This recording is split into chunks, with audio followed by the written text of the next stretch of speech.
Welcome to the 2012 WCF Hall of Fame Induction Ceremony. Tonight's inductees: the hardcore lawyer, Stinky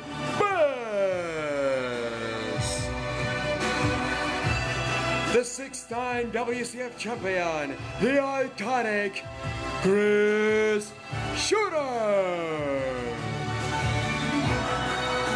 The longest reigning WCF Tag Team Champions, WESTLOON and TROYLAND.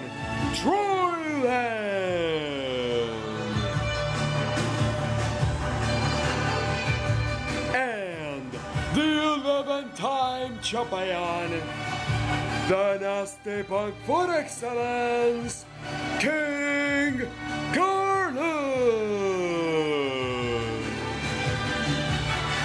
And now, to induct our final inductee of the night, please welcome now WCF Hall of Famer, Chris Shooter.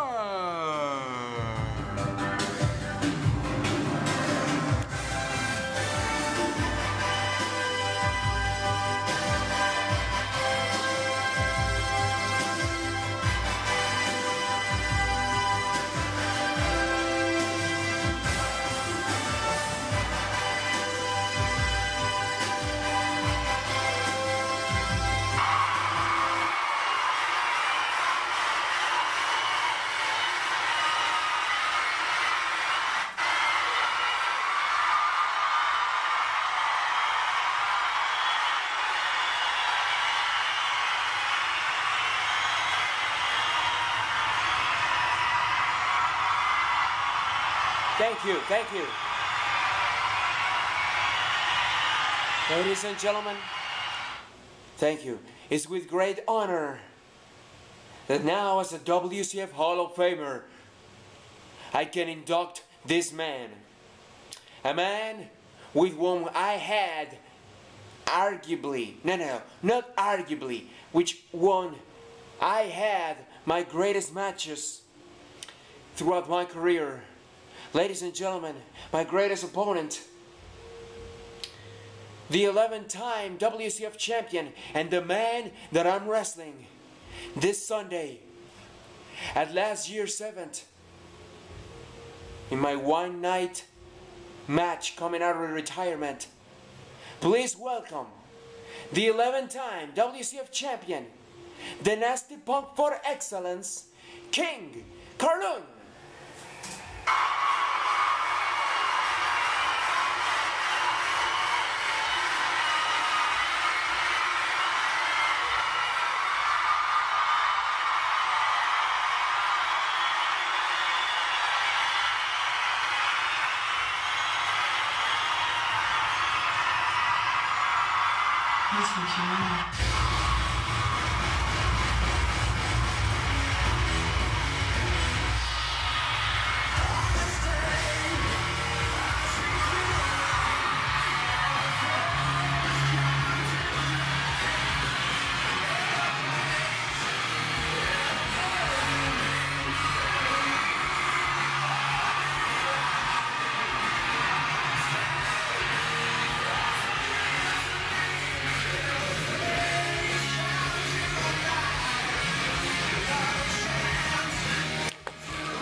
It's a huge honor for me. Thank you. Thank you, thank you.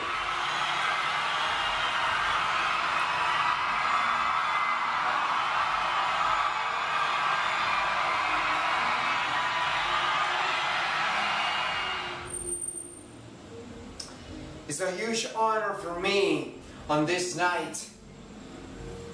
2 nights before last year's event, 2012, to be inducted into the WCF Hall of Fame. It's something that I can tell you I always wanted to achieve in my WCF career. And this is one of the happiest nights of my life right now.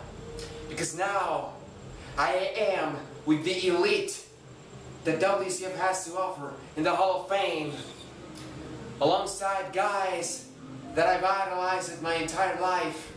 Guys like Monkey Detonator, Chris Shooter, Stinky Bass, and all those great legends that I've been in the ring with in the past and that have meant so much to my career and my life.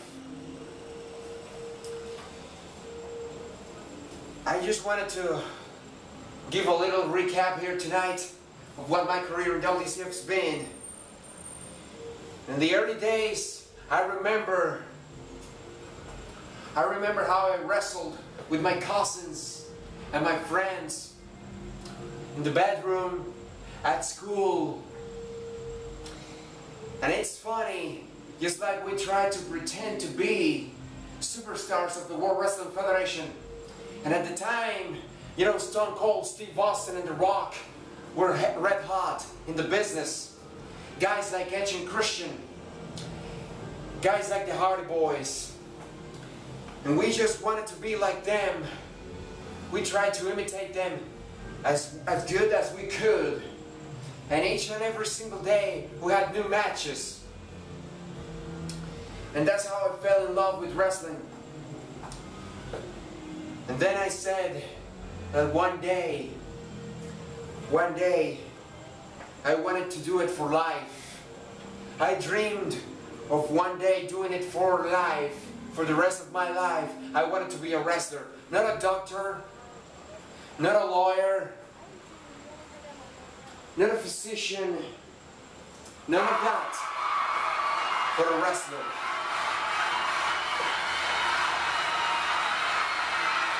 I just wanted to be inside those ropes. That's right. I just wanted to be inside those ropes. And ladies and gentlemen, WCF made that dream a reality. And I just watched wrestling one Saturday morning on TV, switching channels. And I absolutely fell in love with it. And I was hooked, just like that. And to this very day, no matter what people said, I am here, and the passion, let me tell you, has gotten bigger year after year. And that's the way it is, because this is the greatest sport in the world. This is professional wrestling.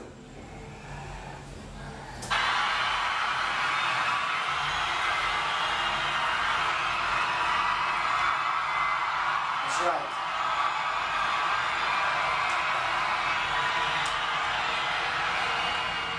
And then WCF began. I was just about a baseball player at the time. I was playing in the league with the Greens of Puerto Miranda.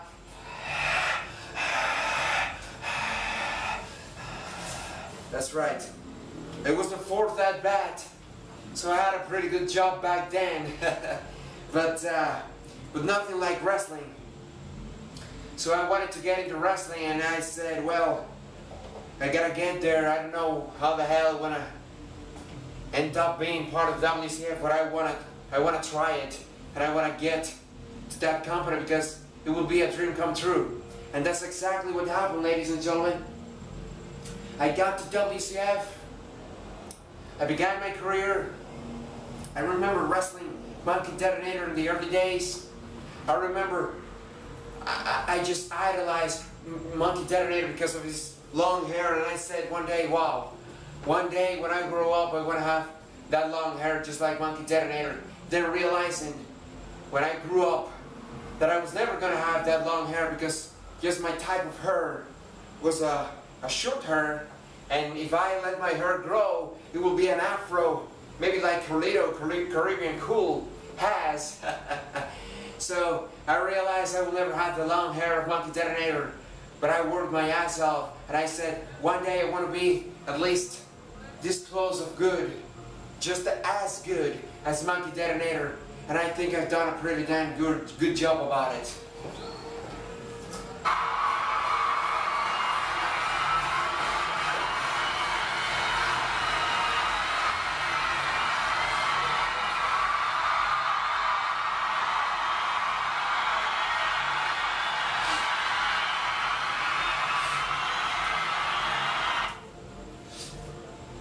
And then in 2006, when WCF was rebirthed, I just had the opportunity to compete with Chris Shooter, the man who I'm wrestling with, in 2 nights at last year's 7 this Sunday night. And that feud was amazing. I remember the I Quit match we had back in those days. It was a bloody, brutal bout that nobody could imagine could happen in WCF, and I remember hitting him with 56 straight punches to the head, so he quit, and I won back the WCF championship. And then in the mid-years, I remember my battles with a great man, a fantastic wrestler that I wish he was here in this tremendous ceremony here tonight. The high-flying Killer Joseph.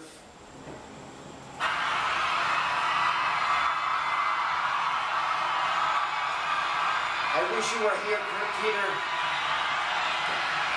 Kudos for you. Killer Joseph, one of the greatest wrestlers that I've ever competed in the ring with. Always taking me to the limit. Always giving 100%. And the great thing about him was that it didn't matter how much time he spent outside the ring, he always came back better than ever. He always gave the best match of the night. And he always was ready to compete. And it didn't look like he had been out of the ring for 4 or 5 months. Because the guys that have been in this business know what I'm talking about. Of the ring pace. When you have the ring pace, you lose a little bit of the ring pace when you spend several weeks or months, even years, without wrestling in the ring. So you lose a little bit of the rhythm. So Killer Joseph, he never lost the pace. He never lost the rhythm. It looked like he had wrestled the night before. That's how amazing he was.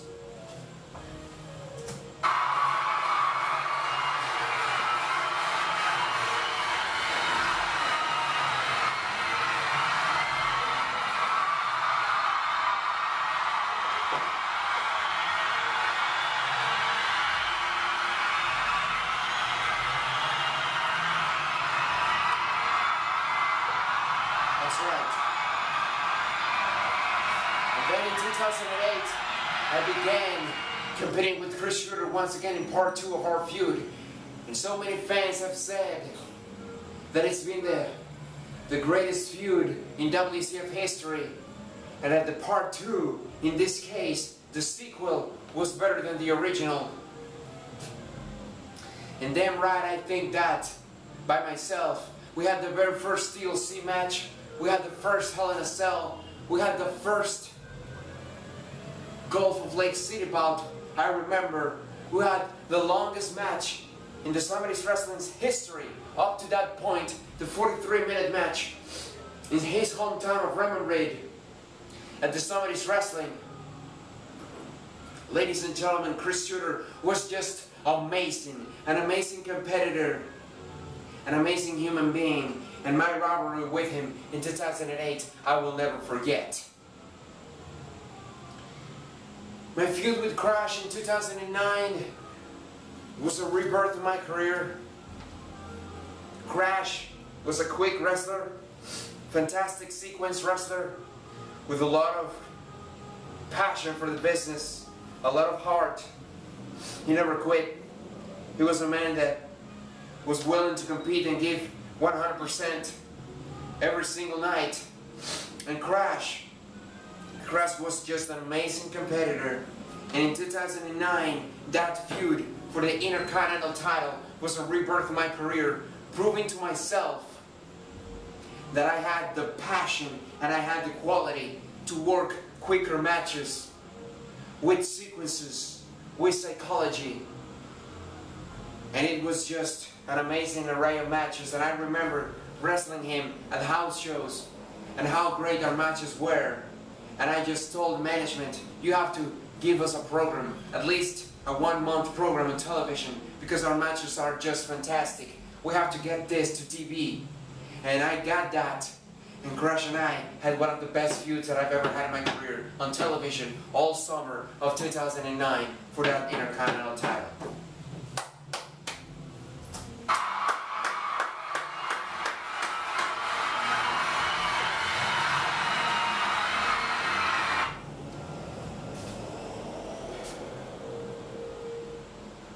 Also, next in my career as a veteran, more experienced wrestler in 2010 up to the present, I had some of my final battles with Killer Joseph. I remember those matches and Supercards in Mountain City. It was amazing just how we got those matches prepared and how we executed. And I can tell you, one of the greatest matches I've ever had against Killer Joseph, last man standing on the Supercard. It was 2011, just an incredible year, and stellar bouts with Killer Joseph that I will never forget. Then my feud with the Shield. I've never had a feud with Shield up to that point, an official feud, several months of programming.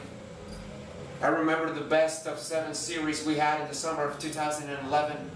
Myself as the leader of the Nasty Punks, the Shield as the leader of the Shield's army.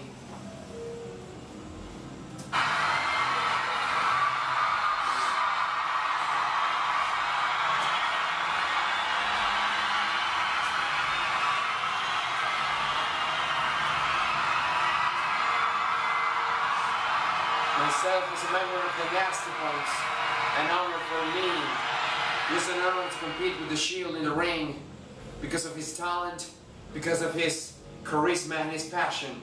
He was one of the very best, and at one point, the very best in the business, the #1, carrying this company as the WCF champion. And that is a feud that I will never ever forget. My last run as the WCF champion, up to last year 7 and giving the title to Brady Jameson last year, it was amazing. It was a tremendous run, and to win the title for an 11th time in my career as a WCF record, it was a complete honor and a tremendous satisfaction at that stage of my career. And just proving that the Nasty Punks were the most dominant force in all of WCF up to that moment.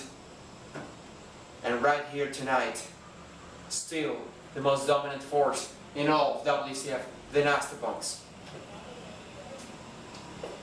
My feud with Christopher Rich, arguably the most intense feud I've ever had, some of the most intense matches in my career. And I remember when Chris was returning back in February of this year at the Retribution pay-per-view. I remember the atmosphere that night, the electricity that I felt, and I felt some goosebumps like maybe never I felt before or after in my entire career. And that feud with Christopher Rich is one of the feuds that I have, one of the most, I have the most honor of working, because I knew that I wanted to bring Christopher Rich back into superstardom, and it was all my responsibility, and I had all of that pressure all over my shoulders, and I had to deliver, and we did, Christopher. And Christopher Rich is in this in this audience here tonight. I know he's wrestling for the WCF Championship this Sunday at last year's 7th in the most important match of his career. Our feud is in the past. Our differences are in the past. You are one of the very best, my friend. Our loser leaves WCF match in the Sunday's Wrestling. One of the greatest memories I've ever had. I had so much pressure that night for that match that I don't basically remember anything.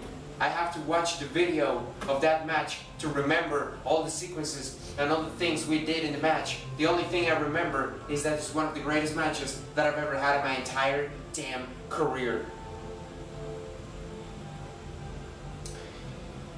Ladies and gentlemen, all the guys that I've wrestled in this business have been fantastic. From all the guys that I've mentioned here, I don't want to leave anybody out. Brady Jamieson, Burby Burb, Big Battle, Mick Bebe, and other guys that I've already mentioned, The Shield, Killer Joseph, Crash. So many great opponents that I've had the privilege to be in the ring with. Young guys that I carry in this company right now, like Marla Cross, JB Johnston, members of the Nasty Punks. Huge honor to have you under my wing all these years in the Nasty Punks. We proved to the world we were the most dominant force in wrestling. It was a dream come true. And I want to tell you, from the matches I had in school with my friends, with Killer Joseph, to the matches we had in the bedroom with Domingo Toca, my cousin. We had so many incredible matches, times that I will never remember, that I will never forget, times that I will remember forever. Those matches we had behind the door, just trying to hide behind our mothers. That's right, so they won't find us wrestling in the bedroom. That's right.